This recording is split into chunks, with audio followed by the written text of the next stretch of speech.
আসসালামু আলাইকুম রহমতুল্লাহি ওবারাকাতু। সূরা আত-তাওবার ৭১ নম্বর আয়াত থেকে ৮০ নম্বর আয়াতের বাংলা অনুবাদ। আর মুমিন পুরুষগণ ও মুমিন নারীগণ একে অপরের বন্ধু। তারা সৎ কাজের নির্দেশ দেয় এবং অসৎ কাজ হতে নিষেধ করে। আর তারা সালাত কায়েম করে, যাকাত প্রদান করে এবং আল্লাহ ও তার রাসূলের আনুগত্য করে। আল্লাহ অচিরেই তাদেরকে কৃপা করবেন। নিশ্চয়ই আল্লাহ মহাপরাক্রমশালী, প্রজ্ঞাময়। আল্লাহ মুমিন পুরুষ ও মুমিন নারীকে প্রতিশ্রুতি দিয়েছেন এমন জান্নাতের, যার তলদেশে ঝর্ণা দ্বারা প্রবাহিত, যেথায় তারা চিরদিন থাকবে, এবং প্রতিশ্রুতি দিয়েছেন স্থায়ী জান্নাতের উত্তম বাসস্থানের। আর আল্লাহর সন্তুষ্টি সর্বশ্রেষ্ঠ এবং এটাই মহা সাফল্য। হে নবী, আপনি কাফের ও মুনাফিকদের বিরুদ্ধে যুদ্ধ করুন এবং তাদের প্রতি কঠোর হন। তাদের আবাসস্থল হলো দোজখ, আর তা কতই না নিকৃষ্ট প্রত্যাবর্তন স্থল। তারা মুনাফিকরা আল্লাহর নামে শপথ করে যে তারা কিছুই বলেনি, কিন্তু নিশ্চয়ই তারা কুফরিমূলক কথাবার্তা বলেছে এবং ইসলাম গ্রহণের পর তারা কুফরি করেছে। আর তারা যা সংকল্প করেছে তা পায়নি, আর তারা প্রতিশোধ গ্রহণ করেনি।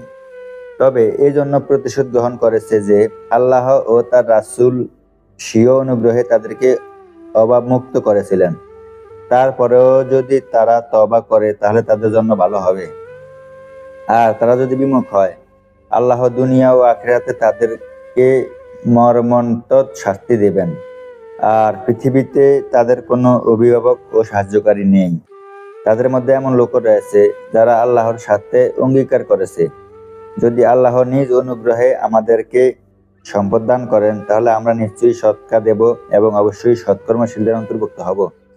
অতঃপর যখন তিনি নিজ অনুগ্রহে তাদেরকে দান করলেন, তখন তারা এই বিষয়ে কার্পণ্য করল এবং বিরুদ্ধ ভাবাপন্ন হয়ে মুখ ফিরিয়ে নিল। পরিণামে আল্লাহ তাদের অন্তরে কপটতা বুদ্ধমূল করলেন, তার সাথে তাদের সাক্ষাৎ দিবস পর্যন্ত, কারণ তারা আল্লাহর সাথে যে অঙ্গীকার করেছিল তা ভঙ্গ করেছিল, এবং এই কারণে যে তারা মিথ্যা বলতো। তারা কি জানতো না, মহান আল্লাহ অবশ্যই তাদের অন্তরের গোপন কথা ও তাদের গোপন পরামর্শ সম্পর্কে জানেন, আর নিশ্চয়ই আল্লাহ সমস্ত অদৃশ্য সম্পর্কে মহাজ্ঞানী।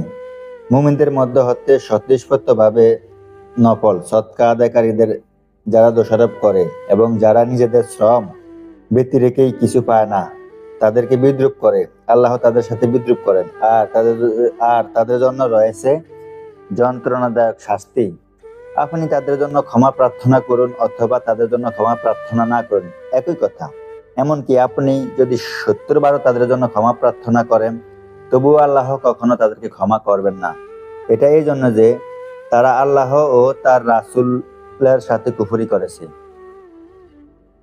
আর আল্লাহ পাপিষ্ঠ সম্প্রদায়কে সুপথ প্রদর্শন করেন না। আসসালামু আলাইকুম রহমতুল্লাহি ওয়া বারাকাতুহু।